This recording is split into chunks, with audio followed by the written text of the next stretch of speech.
Hello friend, সবাই কেমন আছো? আশা করি অনেক ভালো আছো, আর আমিও তোমাদের ভালোবাসায় অনেক ভালো আছি। তো সকাল সকাল উঠে পড়লাম, যেহেতু রবিবারের সকাল উঠতে কিন্তু একটু দেরি হয়ে যায়। রবিবার মানে একটু যেন মনে হয় ছুটির দিন, ঘুমিয়ে থাকি, আর সেই কারণেই আর কি। আর উঠেই তারপরে স্নান ধান করে নিলাম, করে নিয়ে বাড়ির সমস্ত কাজ কমপ্লিট করে তারপরে পুজো করলাম, আমার ঠাকুরকে সেবা দিলাম। আর আজকের ঠাকুরকে কড়া পাকে সন্দেশ দিয়েছি। এই সন্দেশটা আমি খেতে ভালোবাসি বলে হয়তো ঠাকুরকে দিয়েছি, কারণ প্রসাদ হিসাবে তো আমি আগে খাবো, সেই কারণেই আর কি। তো ছাদে গেলাম, ছাদে গিয়ে দেখলাম জামা কাপড় মেলতে এত সুন্দর রোদ দিয়েছে, যে মিষ্টি রোদ কি বলবো। এই রোদটা গায়ে মাখতে কিন্তু ভীষণ ভালো লাগছিল, তাই রোদের দিকে দেখছিলাম আর ভাবছিলাম এই রোদে বেশ কোথাও একটু ঘুরতে যেতাম, তাহলে বেশ ভালো হতো। কতদিন মনে হয় ঘুরতে যায়নি, খুব ঘোরার ইচ্ছা হচ্ছে জানো তো। বেড়াতে গেলে কিন্তু মনটাও ফ্রেশ হয়। নাও দেখো আমার গাছের পাতাগুলো কত সুন্দর সতেজ সবুজ হয়ে আছে। এখানে জবা ফুল, কলকে ফুল, টগর ফুল, এগুলো কিন্তু সবই আমার বাপের বাড়ি থেকে আনা গাছ। চন্দনী জবা আছে, আর হ্যাঁ একটা চায়না জবা আছে, সেটা কিন্তু আগের বছরে কিনেছিলাম। গাছে দেখো পেয়ারা হয়েছে, এটা আমাদের নয় কাকাদের গাছ। এখানে গাছে কত সুন্দর সুন্দর বড় বড় পেয়ারা হয়েছে। ওই যে পেয়ারা দেখতে পাচ্ছে, পেয়ারাটা কিন্তু একদম ডাঁসানো, যাকে বলা যায় পাকা পাকা। আমি দেখে আর লোভ সামলাতে পারলাম না, ভাবলাম পেরিয়েই নিই। তো ছাদ থেকে হাত পাওয়া যাচ্ছে সেহেতু আমি পেরিয়ে নিলাম। যেন খাই না খাই, পারতে কিন্তু ভীষণই ভালো লাগে। তো আমি পাকা পেয়ারাটা এই চুনিয়া মুনিয়াকে দিলাম। দাদাভাই অনেক কটা টিয়া পাখি কিনেছে, 6খানা দেখতে পেলে। আর এখানে আমাদের গাছের বেগুন হয়েছে 3খানা। আমার বাবু রোজ বলবে, মা আমাদের বেগুন আর জায়দের শশা। দেখো কত তুলসী পাতা হয়েছে, চারিদিকটা সবুজ আর সবুজ, মানে প্রকৃতি যেন ঢেলে দিয়েছে সবুজে সবুজ হিসাবে। আর এখানে আমাদের শশা গাছে কিন্তু কচি কচি শশা হয়েছে, আর এখানে একটা বড় শশা আছে। এটা দাদাভাইদের গাছ, তো শশাটা দেখে আর লোভ সামলাতে পারলাম না, পেরে নিলাম। দেখো কতটা বড় হয়েছে, মট করে টানতেই আর কি ভেঙে দিল। আর শশাটা কিন্তু ওই রকম সবুজ সাদা হয়ে আছে। এই শশাটা কিন্তু মিষ্টি শশা, কোনো রকম তেতো নয়। আগেও দুবার খেয়েছি কি না, সেই জন্যই। আর গাছপালা দেখানো হলো, এবার একটু খাওয়া দাওয়া হোক। এই না, সকালবেলায় চায়ের কাপ নিয়ে বসে পড়লাম, আর উনি তো ফোনে হাত নিয়ে বসে পড়বে। এটা ডেলি অভ্যাস হয়ে গেছে, সকালবেলায় আমি চা করবো আর উনি ফোন নিয়ে বসে পড়বে। তো অনেক দিন পর একটু মেরি বিস্কুট খাচ্ছি। চায়ের সঙ্গে কিন্তু মেরি বিস্কুট খেতে ভালোই লাগে, আমারও ভালো লাগে। নতুন মেরি বিস্কুটের প্যাকেট ভেঙে আগে একটা গালে দিই, বেশ ভালো লাগে। আর এখন মেরি বিস্কুট তো খাওয়াই হয় না, কি আর করা যাবে। আর এখানে দেখো আমি সমস্ত পরিষ্কার পরিচ্ছন্ন করে নিচ্ছি।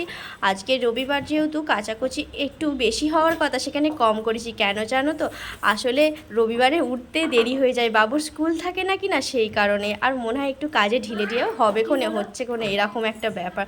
আর ও কর্তামশাই মানে চলে গেল দোকানে, আর বাবুকে বললাম তুমি একটু পড়তে বসে নাও। ও পড়তে বসিয়ে দিয়ে আমি আমার সংসারের সমস্ত কাজকর্ম টুকিটাকিগুলো করে নিচ্ছি। আর এই বিছানাটাই না কোনো তোষক নেই আর কি, সেই জন্য মানে গদি নেই, সেই কারণে আমি কাঁথা দিয়ে এটা করেছি, মানে কাঁথা দিয়ে দিয়ে বিছানাটা করা আর কি। আমি শীতকালে বসে বসে প্রচুর কাঁথা করেছি। আমি তো শাড়িই পরতাম সব সময়, আর শাড়িগুলো ফেলতাম না বা বিক্রি করতাম না, শাড়িগুলো দিয়ে ছাদে কাঁথা বুনতাম। মা মানে শাশুড়ি মা পেতে দিত, আর আমি সেলাই করতাম, মাও হেল্প করতো, মা কাঁথার কোণগুলো মুড়ে দিত। কাঁথা করাও কিন্তু আমার শাশুড়ি মার থেকে শেখা। উনি একটা নয় 9খানা শাড়ি দিয়ে কাঁথা বানায় জানো, এইরকম মোটা মোটা। তো যাই হোক, মায়েদের থেকে তো মেয়েরা অনেক কিছুই শিখবে, আর ইনি শাশুড়ি মা বলে কথা, ধমকে চমকেও শেখাবে, সেগুলো শিখতেও হবে। তো কারেন্ট ছিল না সকাল থেকেই, তো কোনো রকমভাবে দেখো কারেন্টটা আসতে যেন জান শান্তি পেলো, যাকে বলা যায়। এই রোদে গরমে যদি কারেন্ট চলে যায় এত বিরক্ত লাগে। আর আমাদের এখানে না প্রায় সব সময় কারেন্ট চলে যায়, এত বিরক্ত লাগে কি বলবো তোমাদের। আর এখানে আমি খাট টাটগুলো ভালো করে মুছে মাছে নিচ্ছি, কারণ আমি ডেলি মুছে মাছে নিই, আর মুছে নিলেই পরিষ্কার থাকে। নয়তো রোজই দেখি ধুলো পড়ে যায়, মানে দিনে হয়তো দুবার করে মোছামুছি করলে মনে হয় ভালো হয়। আর এগুলো মানে ধুলো থাকলে না বিশ্রী দেখতেও লাগে, তাই জন্যই আর কি। অনেকে অনেক রকম বলবে, তবে আমার মনে হয় ডেলি যদি আমি পরিষ্কার করে নিই, জিনিসগুলো দেখতেও ভালো লাগবে, আর জিনিসগুলো ভালো থাকবে। প্রত্যেকটা জিনিস আমাদেরও যদি আমরা নিজেকে যত্ন করি, আমরা অনেক দিন হয়তো ভালো থাকবো। যেমন ডক্টররা নিজেদের অনেক যত্ন করে, ঠিক টাইম মেনটেন করে খাওয়া দাওয়া করে, তাই হয়তো ওনারা অত গ্ল্যামার অত সুন্দর হয়। এই কারণেই আর কি তোমাদের বলছি। তো আমার এই ঘরটা মোছামুছি সব রকম কমপ্লিট হয়ে গেল। আবার একটা পরের ঘরে গেলাম, সেটাও মোছামুছি করলাম, সোফা টোপা সব পরিষ্কার করে নিলাম। দুপুরবেলা। তারপরে দেখো যেগুলো গায়ে দিই সেগুলো একটু রোদ এসেছে বলে ভালো করে সব রোদে দিয়েছি। আর এখানে বাবুর জন্য ঝোল করছি ঝিঙে, তেলাকুচকো পাতা, কুমড়ো আলু দিয়ে। আর আমাদের জন্য এই মাছ এনেছি, মাছের ঝাল হবে, বাবুর মাছের ঝোল হবে। আর একটু পুঁই শাক সিদ্ধ করতে দিয়েছি। পুঁই শাক খাওয়া আমার বারণ, তবে পুঁই শাক খেতে কিন্তু হেভি লাগে। এই বলে না শাকের মধ্যে পুঁই আর মাছের মধ্যে রুই, সেই হয়েছে কল। আমার কিন্তু পুঁই শাক খাওয়া বারণ, কিন্তু খেতে আমি ভীষণই পছন্দ করি। এই দেখো সব কটা একসঙ্গে জুটেছে। আর এখানে ওরা ঘুড়ি নিয়ে খেলা করছে, একজনের যেটা লাগবে সবার সেটা লাগবে। প্রথমেই গেল বান্টি, তারপর বিতান, ওই যে আমার বাবু অহনাকে নিয়ে আসছে দেখো ঘুড়ি নিয়েও, কি আনন্দ। এই হলো ছেলেবেলা, বলে না ছেলেবেলা চলে গেলে আর তো পাবে না।